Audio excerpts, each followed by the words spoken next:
নমস্কার, জ্যোতির্ময়ী দেবশ্রী।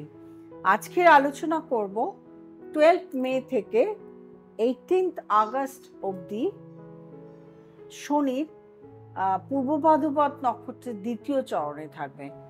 এই দ্বিতীয় চরণ থাকাকালীন কোন কোন রাশির কি সমস্যায় পড়বেন সেই নিয়ে আজকের আলোচনা।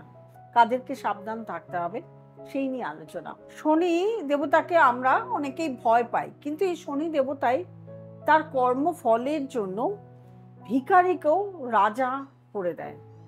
যদি কর্মফল আপনার ভালো থাকে তাহলে আপনি মান সম্মান প্রতিষ্ঠা পাবেন, জীবনে অনেক কিছুই করতে পারবেন।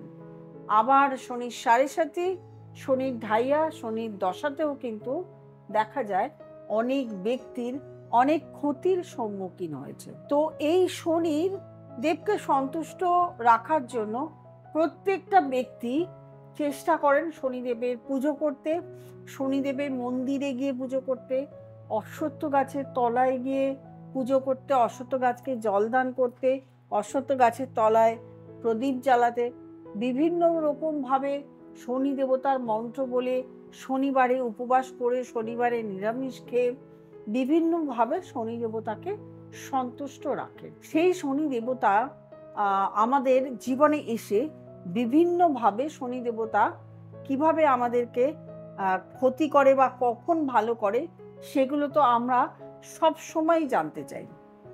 যেমন অনেকে বলে শনির দশা খারাপ। শনির দশা কি আদৌ খারাপ? শনির দশা, শনি যার খারাপ থাকবে তার শনির দশা খারাপ থাকবে, শনি যার খারাপ থাকবে তার সাড়ে সাথে খারাপ থাকবে, তার ঢাইয়া খারাপ থাকবে। শনি খারাপ কি হবে সেটা বের করার জন্য আপনার date of birth, time, place দিয়ে শনির পজিশন জানতে হয়, নবতারা চক্র দেখতে হয়, নবাংশ দেখতে হয়।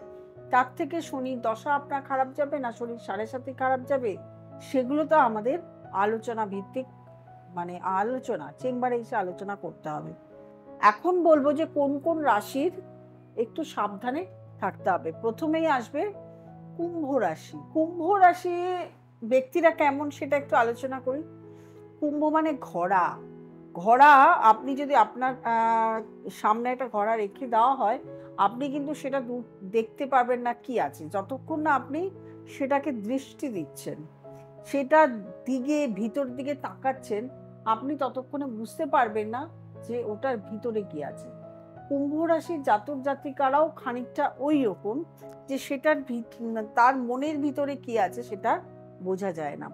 কিন্তু এটাই একটা সময়, যে সময় জাতক জাতিকারা মানে তাদের আত্মপ্রকাশ ঘটবে, তার ভিতরে কি আছে সেটা সে দেখাতে পারবে বা মানুষজন দেখতে পারবে।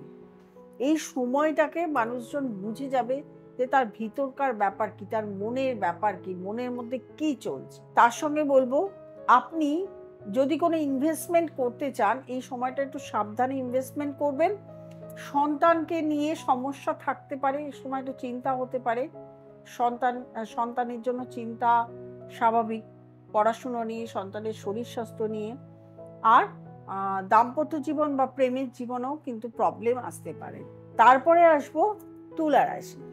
তুলা রাশির তুলা দণ্ড, যেটাতে ওজন করা হয় ব্যক্তিদের, তুলা রাশির এটা হচ্ছে একটা তুলা রাশি যেখানে এটা হচ্ছে চিহ্ন, এবং ব্যক্তিদেরও যাদের প্রকৃতি, তাদের প্রকৃতিও কিন্তু অনেকটা এরকম। তারা লিমিটেড, খায় লিমিটেড, কথা বলে লিমিটেড, কাজ লিমিটেড, সমস্ত কিছু হিসাব নিকাশ করে চলতে থাকে। এবারে আপনি জীবনে যদি সবসময় হিসাব নিকাশ করে চলেন তাহলে কিছু সময় কিন্তু আপনার নেগেটিভিটি আসবে।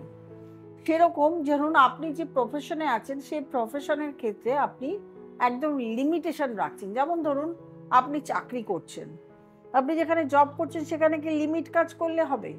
আপনি ব্যবসা করছেন সেখানে কি লিমিট কাজ করলে হবে? বা আপনি একজন স্কুল টিচার, ধরুন স্কুল টিচার, আপনি স্টুডেন্টদের যে যে সাবজেক্টটা বোঝাচ্ছেন সেই সাবজেক্টটা কি আপনি মেপে ঝুপে বোঝাবেন, লিমিট রেখে বোঝাবেন? আপনাকে তো আপনার বক্তব্যগুলোকে মেলে ধরতে হবে, আপনাকে বক্তব্যগুলোকে ছাত্রদেরকে বোঝাতে হবে যে কি বক্তব্য আছে, কি বলতে চাইছেন। যতক্ষণ না ছাত্রছাত্রীরা বুঝবে ততক্ষণ তো আপনাদেরকে বোঝাতে হবে। তাহলে আপনাদেরকে এই 3টে মাস এরকমভাবেই চলতে হবে। হঠাৎ করে যে কোনো ব্যক্তিকে একদম বিশ্বাস করবেন না। সন্তান নিয়ে সমস্যা থাকবে, সন্তানকে শরীর নিয়ে সমস্যা থাকবে, নিজেরও আর্থিক প্রবলেম কিছুটা থাকবে, এই জন্য সাবধান থাকতে হবে। তারপরের রাশিটি আসবো বৃশ্চিক রাশি। বৃশ্চিক রাশির এমনিতেই ধাইয়া চলছে, সময়টা খারাপ। তার সঙ্গে বলবো বৃশ্চিক রাশির জাতক জাতিকাদের একদম মানে গুরুজনদের শরীর স্বাস্থ্য নিয়ে গৃহে একটা অশান্তি থাকবে, গুরুজনদের শরীর স্বাস্থ্য নিয়ে প্রবলেম থাকবে। এবং যারা বিভিন্ন ধরনের কারুকার্য বা বিভিন্ন ধরনের বাস্তুতে কাজ করেন, মানে আমি বলতে চাইছি বাস্তুতে বসে যারা কাজ করেন তাদের কিন্তু অর্থনৈতিক প্রবলেম বা কাজের এই সময় সীমিত কাজ হবে, মানে খুব একটা ভালো ফোকাস বা খুব একটা ভালো প্রোগ্রেস কিন্তু এই সময় আপনারা পাবেন না।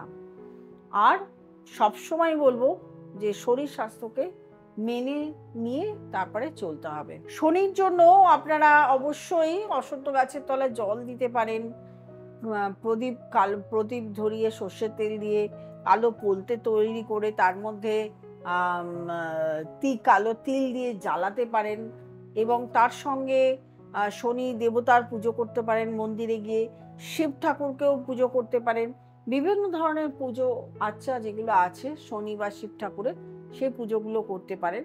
আর অসুবিধায় পড়লে অবশ্যই ভালো জ্যোতিষের পরামর্শ নেবেন। আমার কাছে আসতে চাইলে নিচে স্ক্রলে যে নাম্বারটি আছে সেই নাম্বারটিতে ফোন করে বুকিং করে আপনারা চেম্বারে চলে আসবেন। আর যারা নতুন প্রোগ্রাম দেখছেন তারা অবশ্যই সাবস্ক্রাইব করবেন, লাইক করবেন, কমেন্ট করবেন, শেয়ার করবেন এবং নোটিফিকেশন বেলটি প্রেস করতে ভুলবেন না।